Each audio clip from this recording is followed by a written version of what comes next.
ಎಲ್ರಿಗೂ ನಮಸ್ಕಾರ. ಆತ್ಮೀಯ ಧ್ರುವತಾರ ಯೂಟ್ಯೂಬ್ ಚಾನಲ್ಗೆ ಸ್ವಾಗತ. ಸ್ನೇಹಿತರೆ, ಸಾಹಸ ಸಿಂಹ ವಿಷ್ಣುವರ್ಧನ್ ಈ ಹೆಸರು ಕೇಳಿದ ತಕ್ಷಣ ನಮ್ಗನ್ಸೋದು ಯಾವುದು ಅಂತಂದ್ರೆ ಯಜಮಾನ, ಸೂರ್ಯವಂಶ, ಕೋಟಿಗೊಬ್ಬ, ವೀರಪ್ಪ ನಾಯಕ ಈ ಸಿನಿಮಾಗಳನ್ನೆಲ್ಲ ಕೊಟ್ಟವರು ಮತ್ತು ಕನ್ನಡದ ಒಂದು ಮೇರು ನಟ ಅಂತ ಹೇಳ್ಬೋದು. ಆದರೆ ಈ ಒಂದು ನಟನ ಹೆಸರು ನೆನಪು ಮಾಡ್ಕೊಂಡಾಗ ನಮಗೆ ಸಿನಿಮಾಗಳ ಹೆಸರು ಜಾಸ್ತಿ ನೆನಪು ಬರೋದಕ್ಕಿಂತ ಒಂದಷ್ಟು ವಿವಾದಗಳನ್ನೇ ಜಾಸ್ತಿ ನೆನಪಿಗೆ ಬರುತ್ತೆ. ಇವ್ರಿಗಾಗಿರೋಂಥ ಒಂದು ಅನ್ಯಾಯ ಕನ್ನಡ ಚಿತ್ರರಂಗದ ಬೇರೊಬ್ಬ ನಟನಿಗೆ ಆಗೋದಕ್ಕೆ ಸಾಧ್ಯನೇ ಇಲ್ಲ.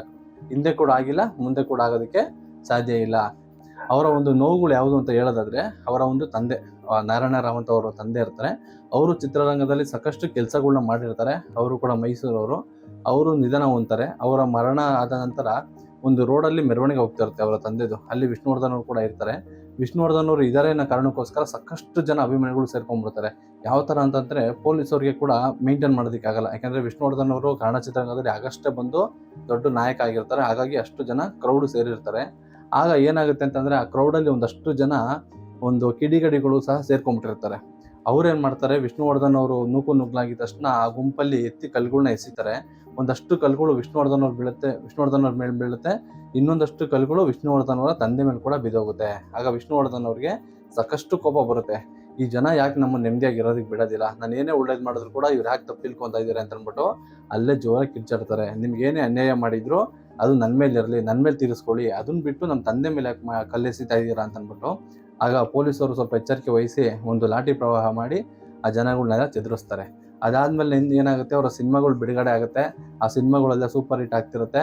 ಆ ಒಂದು ಕಾಲದಲ್ಲಿ ಏನಾಗುತ್ತೆ ಅಂತಂದ್ರೆ ಅವರ ತಂದೆ ಮೇಲೆ ಕಲ್ಲೆಸ್ತಿದ್ದಾಗಿರ್ಬೋದು, ಅಥವಾ ವಿಷ್ಣುವರ್ಧನ್ ಅವರು ಚಿತ್ರೀಕರಣಕ್ಕೆ ಹೋಗಿರುವಂಥ ಸಮಯದಲ್ಲಿ ಅವರ ಮನೆ ಮೇಲ್ಗಡೆ ಕಲ್ತೂರಾಟ ನಡೆಸ್ತಿರುತ್ತೆ. ಆ ಒಂದು ಕಲ್ತೂರಾಟ ಮಾಡಿರೋದೆಲ್ಲ ಅಣ್ಣವ್ರ ಅಭಿಮಾನಿಗಳು ಅಂತ ಬಿಂಬಿತ ಆಗುತ್ತೆ ಇಡೀ ಕರ್ನಾಟಕದಲ್ಲೆಲ್ಲ.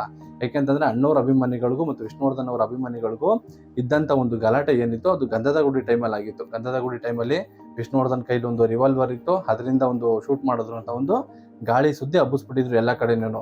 ಆದರೆ ಅದು ಸುಳ್ಳಾಗಿತ್ತು. ಯಾವುದೇ ಕಾರಣಕ್ಕೂ ಆ ಥರ ಆಗಿರಲಿಲ್ಲ. ಬಾಲಣ್ಣವರ ಕೈಯಲ್ಲಿದ್ದಂಥ ರಿವಾಲ್ವರ್ ಇಂದ ಗುಂಡು ಬಂದಿದ್ದು. ಅದನ್ನ MP ಶಂಕರ್ ಅವರು ಕೂಡ ಒಂದು ವಿಡಿಯೋದಲ್ಲಿ ಹೇಳಿದ್ರು.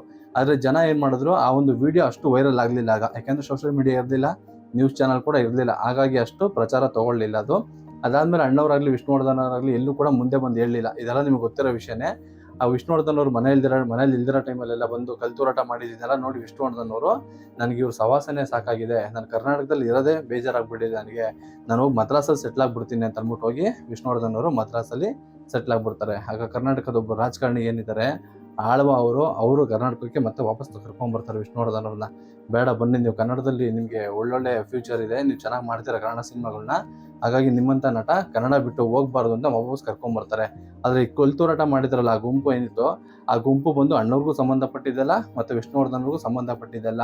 ಇವರಿಬ್ರು ಮಧ್ಯೆ ಇದ್ದಂಥ ಒಂದು ಗಲಾಟೆ, ಒಂದು ವಿವಾದ ಯಾವಾಗಲೂ ಕೂಡ ಹೀಗೆ ಇರಬೇಕು ಅಂತ ಅಂದ್ಬಿಟ್ಟು ಇನ್ನೊಂದು ಗುಂಪು ಅದನ್ನ ಹಾಗೆ ಇಡೋದಕ್ಕೆ ಬಿಡ್ತು. ಅದು ತಣ್ಣಗಾಗೋದಕ್ಕೆ ಬಿಡಲೇ ಇಲ್ಲ. ಅಲ್ಲಿ ಅಣ್ಣವ್ರ ಹತ್ರ ಕಾಲ್ ಶೀಟ್ ಸಿಗ್ಲಿಲ್ಲ ಅಂತಂದ್ರೆ ಬಂದು ವಿಷ್ಣುವರ್ಧನ್ ಅವ್ರನ್ನ ಹಾಕೊಂಡು ಸಿನಿಮಾ ಮಾಡೋದು, ಅವರ ವಿರುದ್ಧ ಇವ್ರು ಎತ್ಕಟ್ಟೋದು. ಮತ್ತೆ ವಿಷ್ಣುವರ್ಧನ್ ಅವ್ರ ಕಾಲ್ ಶೀಟ್ ಸಿಕ್ಕಿಲ್ಲ ಅಂದ್ರೆ ವಾಪಸ್ ಅಲ್ಲೋಗಿ ಸಿನಿಮಾ ಮಾಡೋದು, ಅವ್ರ ವಿರುದ್ಧ ಮತ್ತೆ ಇವ್ರನ್ನ ಎತ್ಕಟ್ಟೋದು. ಈ ತರ ಒಂದು ಮಾಡ್ಕೊಂತ ಬಂದ್ರು. ಈ ಇಬ್ರು ನಟರ ಅಭಿಮಾನಿಗಳು ದೊಡ್ಡ ಬಳಗದಲ್ಲಿತ್ತು. ಅಣ್ಣವ್ರ ಅಭಿಮಾನಿಗಳು ಅಷ್ಟೇ ಸಿಕ್ಕಾಪಟ್ಟೆ ದೊಡ್ಡ ಸಂಖ್ಯೆಯಲ್ಲಿದ್ರು, ವಿಷ್ಣುವರ್ಧನ್ ಅವ್ರ ಅಭಿಮಾನಿಗಳು ಸಹ ಸಾಕಷ್ಟು ದೊಡ್ಡ ಸಂಖ್ಯೆಯಲ್ಲಿದ್ರು. ಈ ಇಬ್ರು ಮಧ್ಯೆ ಬೆಂಕಿ ಹಚ್ಚಿ ಕೆಲಸನ ಇನ್ನೊಂದು ಗುಂಪು ತಣ್ಣಗೆ ಮಾಡ್ತಾನೆ ಬಂತು. ಹಾಗಾಗಿ ಈ ವಿವಾದಗಳು ಯಾವುದು ಕೂಡ ತಣ್ಣಗಾಗ್ಲಿಲ್ಲ. ವಿಷ್ಣುವರ್ಧನ್ ಅವ್ರನ್ನ ತಮಿಳುನಾಡಿಂದ ವಾಪಸ್ ಕರ್ಕೊಂಬರೋದಕ್ಕಿಂತ ಮುಂಚೆ ಕರ್ನಾಟಕದಲ್ಲಿ ವಿಷ್ಣುವರ್ಧನ್ ಅವರ ಅಭಿಮಾನಿಗಳು ವಿಷ್ಣುವರ್ಧನ್ ಅವರು ಕನ್ನಡ ಚಿತ್ರರಂಗನ ಯಾವುದೇ ಕಾರಣಕ್ಕೂ ಬಿಟ್ಟೋಗ್ಬಾರ್ದು, ಅವ್ರು ಕನ್ನಡ ಸಿನಿಮಾಗಳನ್ನ ಮಾಡಬೇಕು ಅಂತ ಅಂದ್ಬಿಟ್ಟು ಸಾಕಷ್ಟು ಪ್ರತಿಭಟನೆಗಳು ಸಹ ಎಲ್ಲ ಕಡೆ ಮಾಡಿದ್ರು. ಒಂದಷ್ಟು ಜನ ಉಪವಾಸ ಕೂಡ ಕುತ್ಕೊಂಡ್ಬಿಟ್ರು. ವಿಷ್ಣುವರ್ಧನ್ ಅವ್ರು ಯಾರು ಶೂಟಿಂಗ್ ಹೋಗಿರೋ ಟೈಮಲ್ಲಿ ಅವರ ಪೋಸ್ಟರ್ಗಳಿಗೆ ಸಗಣಿ ಹಚ್ಚ ಕೆಲಸಗಳಾಗಿರ್ಬೋದು, ಅಥವಾ ಕಟೌಟ್ ಅವರು ಸಿನಿಮಾ ರಿಲೀಸ್ ಆದಾಗ ಥಿಯೇಟರ್ ಮುಂದೆ ಕಟೌಟ್ ಸುಡೋದಾಗಿರ್ಬೋದು, ಈ ಥರ ಎಲ್ಲ ಕೆಲಸಗಳನ್ನ ಮಾಡ್ತಿದ್ರು ಒಂದು ತಂಡ. ಹಾಗಾಗಿ ವಿಷ್ಣುವರ್ಧನ್ ಅವ್ರಿಗೆ ಸಾಕಷ್ಟು ಅವಮಾನಗಳನ್ನ ಅನುಭವಿಸಿದ್ರು. ಅವರ ಮದುವೆ ಟೈಮಲ್ಲೂ ಸಹ ಅವ್ರು ನೆಮ್ಮದಿಯಾಗಿ ಊಟ ಕೂಡ ಮಾಡಲಿಲ್ಲ. ಚೌಟ್ರಿದ ಹಿಂದೆಗಡೆ ಡೋರಿಂದ ಹೋಗ್ಬೇಕಾಯ್ತು. ಯಾಕೆಂತಂದ್ರೆ ಅಲ್ಲೂ ಕೂಡ ಒಂದು ಕಲ್ಲು ತೂರಾಟ ನಡೆಯುವಂಥ ಘಟನೆಗಳು ಜಾಸ್ತಿ ನಡೀತು. ಅಭಿಮಾನಿಗಳು ಎಷ್ಟೇ ಜನಸಂಖ್ಯೆಯಲ್ಲಿದ್ದು ಸಹ ಅವರ ಮಧ್ಯೆ ಒಂದು 20ರಿಂದ 30 ಜನ ಸೇರ್ಕೊಂಡು ಕೈಯಲ್ಲಿಂದ ಕಲ್ಲುಗಳನ್ನ ಎಸಿತಾ ಇದ್ರು. ಆ ಒಂದು ಚಾಡಿ ಅದೆಂತಕ್ಕೆ ಬಂತ ಗೊತ್ತಿಲ್ಲ ಒಂದಷ್ಟು ಜನಕ್ಕೆ. ಆದರೆ ನನ್ನ ಪ್ರಕಾರ ಹೇಳೋದಾದ್ರೆ ಅಣ್ಣವ್ರ ಅಭಿಮಾನಿಗಳು ಈ ಒಂದು ಕೆಲಸನ ಯಾವುದೇ ಕಾರಣಕ್ಕೂ ಮಾಡೋದಕ್ಕೆ ಸಾಧ್ಯ ಇಲ್ಲ. ಯಾಕೆಂತಂದ್ರೆ ಅಣ್ಣವರ ವ್ಯಕ್ತಿತ್ವ ಮತ್ತು ಅವರ ಒಂದು ಸರಳತೆ ಏನಿತ್ತು ಅದನ್ನ ಫಾಲೋ ಮಾಡ್ಕೊಂಡು ಬಂದಿರೋಂಥ ಅಭಿಮಾನಿಗಳು ಅಣ್ಣವ್ರ ಅಭಿಮಾನಿಗಳು.